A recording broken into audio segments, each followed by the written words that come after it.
What's up, guys? Welcome to Daily Dose of Reddit. This is your host, Zach, and today's subreddit is r/ProRevenge. This story's called Mess With My Christmas? Pardon me as I ruin yours. I posted this in r/entitled parents, and it was suggested that you might enjoy it here. I have edited it slightly to comply with the Rule 11 for this sub. Enjoy! This slow burn starts a full year and a half before my plan came into effect. Earlier in the year, my dad quite sensibly suggested that with the size of our family Christmas party, we skip a generation with gifts to ease the financial strain as the extended family grew. At the time, I was struggling with my business and athletic career, and my wife, then girlfriend, was working on her second master's degree. Damn! So I suggested names from a hat, but he wanted to spoil all his grandchildren. I said, fair enough. I'll chip in for Oma's cruise and buy gifts for my step-siblings, but don't expect anything grand. Dramatis personae for that Christmas party. There's me, a 28-year-old at the time, heavyweight mixed martial artist and strength coach, aka small-time athlete working a day job to barely make rent in addition to training full-time. Martha, stepsister, 40-ish, an aging mombi whose only assets are starting to sag too much for them to be assets anymore, leaving her with no other definable personality traits. Jane, my oldest niece, 12, stepsister's daughter. Imagine the most vapid teenager stereotype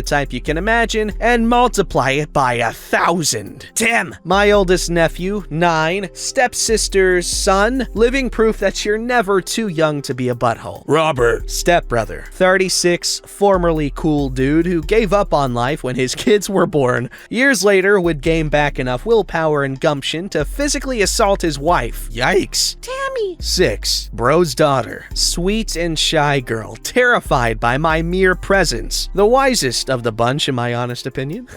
Baba! 7, bro's son, a generally nice kid who at this time was partway into evolving into a butthole after being constantly told to look up to and emulate Thing 2. I hope they don't all have voices because there's no way I'm gonna remember them. Tammy has brought a Nintendo DS and all the kids are struggling to see and play it together, so I foolishly offer to loan them mine to lighten the load. Tammy agrees to share with Jane and Bubba agrees to share with Tim. Having stupidly deprived myself of my means to escape social obligations, I go to the living room to acquire that much older cure for not wanting to deal with other people: alcohol. Not even having had enough time to pour a dram, my trained ear picks up from the kids' room the unmistakable sound of one human being pummeling another. I politely suggest to Robert that he might want to go have a look, but bro hasn't given two craps about anything in about 7 years, so he waves it off and I go to investigate. I walk in to see that Tim may be a butthole, but is not untalented, and is managing to strike, shove into a wall, and kick Bubba all at the same time, while attempting to play my DS with his other hand. Having decided his turn began the moment I left the room. Jane has simply wrested the DS from Tammy, who is now sitting in the corner crying.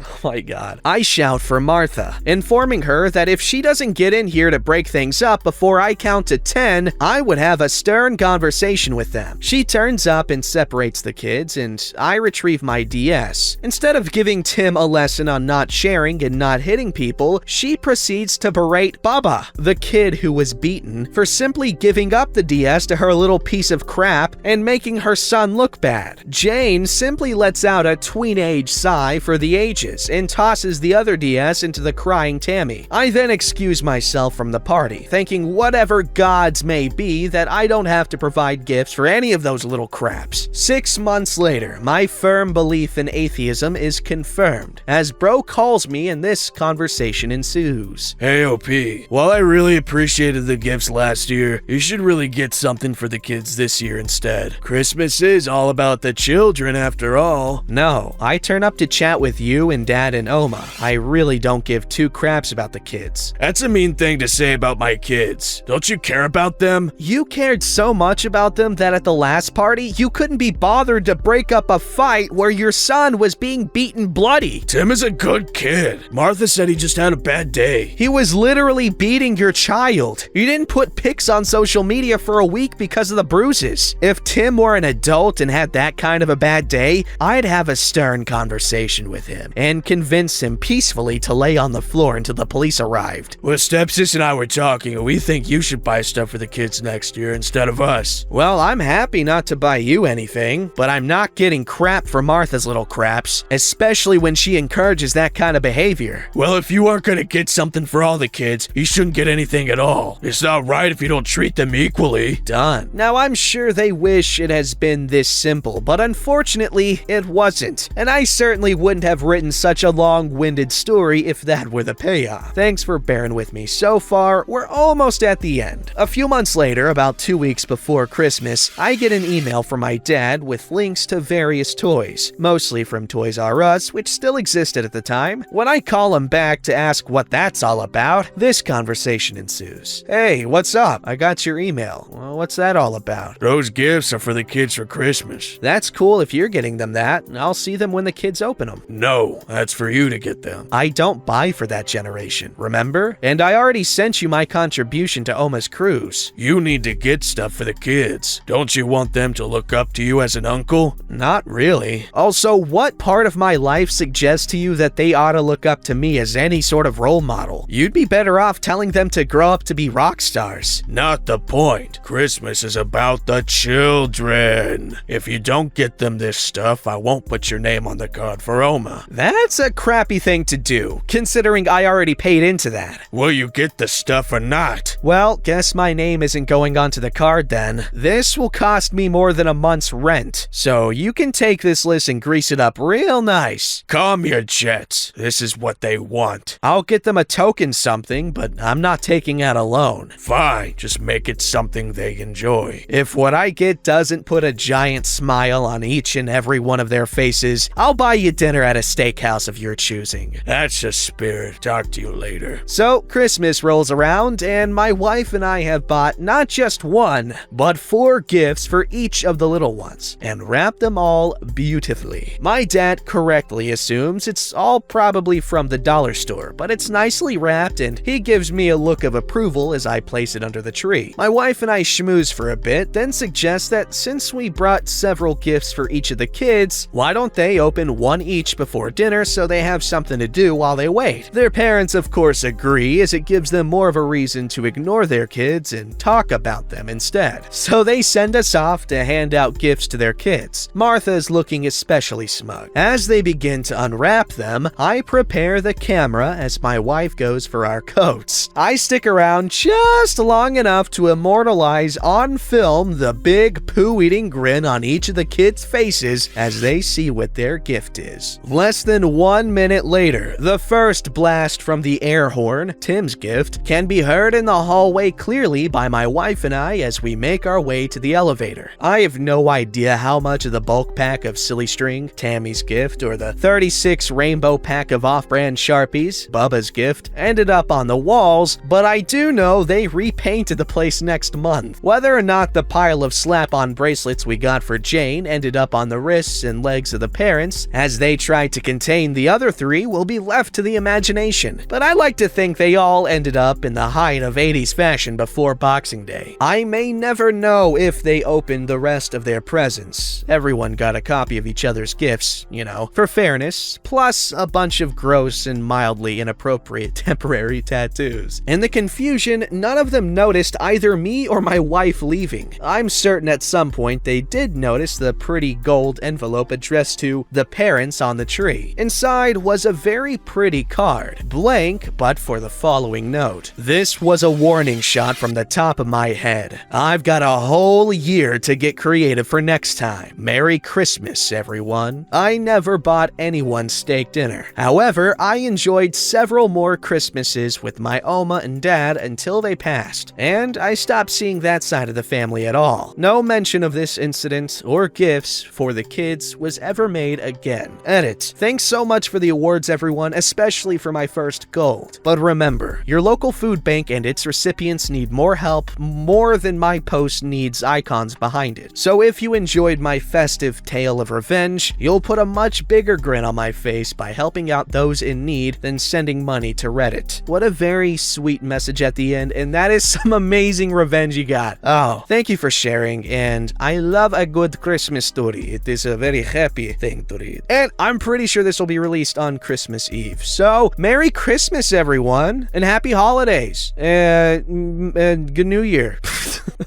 Alright, this story's called X Bought Himself a Gift as a Gift to Me, so I did the same. This happened a couple of Christmases ago, but someone told me to post this story here, so here I am. About 4 months before Christmas 2018, my boyfriend at the time accidentally spilt a drink on his laptop and wrecked the thing. He couldn't afford a new one, and it was his main source of entertainment. So I said he could borrow mine since I didn't use it that often. Everything was fine until Christmas that year. He still hadn't gotten a new laptop by that point, but I assumed that was because he was saving up to get himself a decent laptop rather than a crappy one he could just about afford. Anyway, he handed me my gift, and to my surprise, it was a brand new laptop. I assumed that he bought me a laptop to replace my old one and was going to take my old laptop for himself. Nope. His gift to me was buying himself a new laptop so that he didn't have to use mine anymore. Nothing else, just that. I was outraged, but then a petty thought crossed my mind. Little did he know that I'd fallen into a bit of money, so I had decided to surprise him with a top-of-the-range gaming laptop, which was easily double the price and quality of the one that he had bought himself. So I decided to give him his present. When he opened it, his eyes lit up, and he looked so excited at the prospect of his new laptop. But when he started to open it, I took it back from him and told him that it was actually for me, and my gift was letting him keep his new laptop without me trying to use it all of the time. Of course, we got into a massive argument that eventually led to us breaking up. Thankfully, we exchanged gifts a few days before Christmas, so the day wasn't ruined. I returned the laptop and used the money to go on a spontaneous holiday with my friend for New Year's Eve. No regrets. What? Okay, OP, you handled that in the best possible way. That is so freaking funny. That dude is a loser. But, yeah, good job. I hope it was, like, a lot of fun, that New Year's. And I hope the breakup didn't ruin anything, even if it was a few days before Christmas. Pain doesn't go away that quick. Alright, this story's called Relatives Took Our Hospitality for Granted, so I sent them a package back. Longtime lurker, first-time poster. Long back when we, 28 then, were living in a centrally located metropolitan city, DH's uncle, I don't know who DH is. DH's uncle, let's say, Don Houston. Don Houston's uncle and family came home for holidays. Now, he is the prodigal son of the family, and his wife is super entitled. One child, elder to us both, but behaved like a teenager. Since I was new in the family, I wasn't yet in their awe. Don Houston wanted them to feel welcomed and gave them our bedroom. Me and him were relegated to the living room since both the bedrooms were occupied by the family. Now, this would have still been a pleasant visit if they have some penchant for housework. They wouldn't lift a finger and wanted me to cook, clean, and whatnot. A couple of days into the visit, Aunt's sister also came to live with us for a while, without asking or informing us. They'd use the whole house as if it were theirs and would talk to me only when they needed food or coffee or such. After a week when they left, I discovered the ladies left their clothes, used innerwear included, in our bathroom. The child had stuffed empty packets of stevia over my kitchen counter. I was furious and packed everything to show my mother-in-law. She's a sweet lady though. Before I could meet my mother-in-law, we were informed that the uncle was coming back and would stay with us for a couple of days before heading back. I had the package ready and decided to return all their stuff. Empty packets, used underwear, everything. It ended up being very heavy heavy. So while he was leaving, I told him his wife had forgotten some of her stuff last time. I gave the package to him and he took it with him on an international flight. I wish I could see the aunt's face when she opened the package. Since that day, they never stayed at our house when they came for the holidays. P.S. Oh, dear husband, not Don Houston. Okay. You must be familiar with its updated version, significant other. I'm older than the usual Reddit demographic. 2. Thank you for all the upvotes and the awards. I fear this was pettier than the sub standards. 3. I just realized mobile messes up all the formatting. Apologies. Oh, by the way, ProRevenge was dry, so I had to get some stories from Petty Revenge. Hope you don't mind.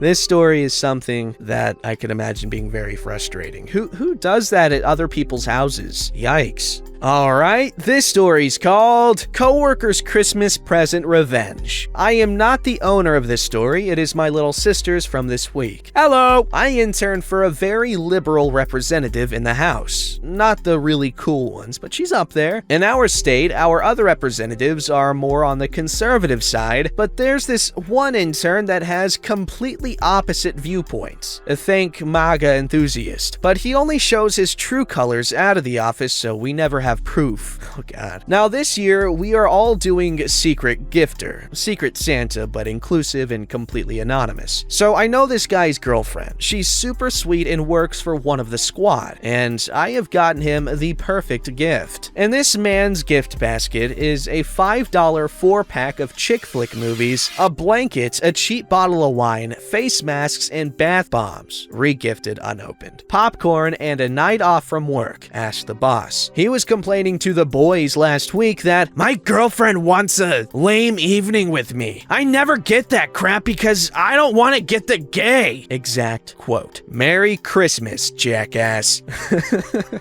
Okay, at first I thought it was funny because you're like, we could never find proof that he was a MAGA guy. I think it's important for either side to not freaking do this witch hunt crap, okay? Dissenting voices are important, as long as they're not, saying really stupid stuff like what this guy said. Now I get it. Don't forget to like, subscribe, and hit that bell to never miss an episode.